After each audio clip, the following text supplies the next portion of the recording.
ខ្ញុំច្រៀងរឿងពិតជីវិតក្មេងពេ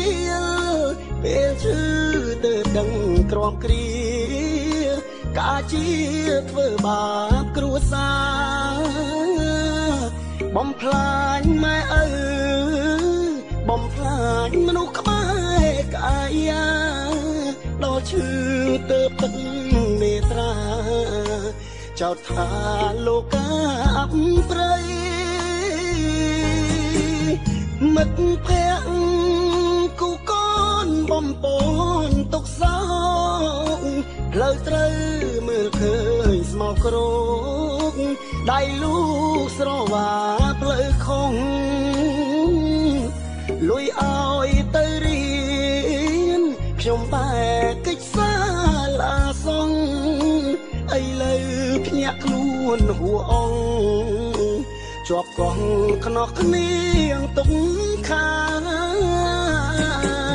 ទឹកភ្នែកក្មេងពីលជាងឌៀលលោកាយកពុកម៉ែខ្ញុំទៅណានេត្រាខ្ញុំមើលមិនឃើញអើយសល់ត្រឹមរូបថតប្រឡាក់រួមដោយផ្សែងភ្លើងហេតុអ្វីស្ងាត់ម្លឹងផ្ទះយើងពេលឃើញកូនស្លុតចិនដាលាហើយគ្រឿងញៀនបំពេញជីវិតលាពីក្មេងពីលឧក្រិដ្ឋផ្ដាំមិត្តជួយពិចារណាកុំឲ្យដូចខ្ញុំត្រូវរងសង្គមដៀលថាចង់ត្រឡប់ជុំគ្រួសារចិនដាបានត្រឹមសោកស្ដា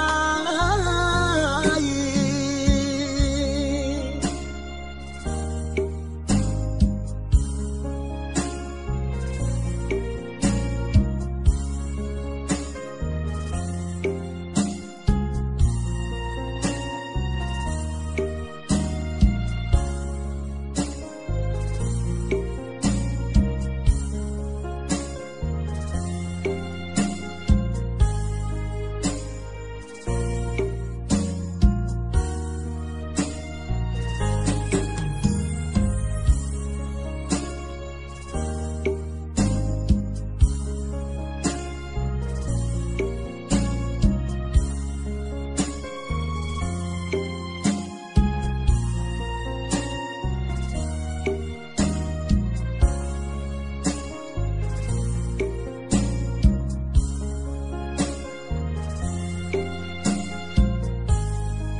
ទឹកភ្នែ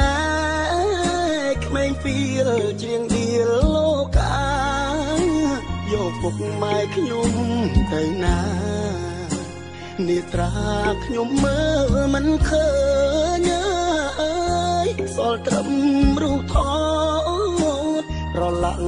រួមដោយផ្សែងភ្លើងហេតុអ្វីស្ងាត់ម្លឹងផ្ទះយើងពេលឃើញកូនស្លុតចិនដាលាហើយគ្រឿងញៀនបំពេញជីវិតលាពីក្មេងពីលឧក្រិដ្ឋផ្ដាំមិត្តជួយពិចារណាកុំឲ្យដូចខ្ញុំត្រូវរងសង្គមដៀលថាចង់ត្រឡប់ជុំគ្រួសារចិនដាបានត្រឹមសោកស្ដាយ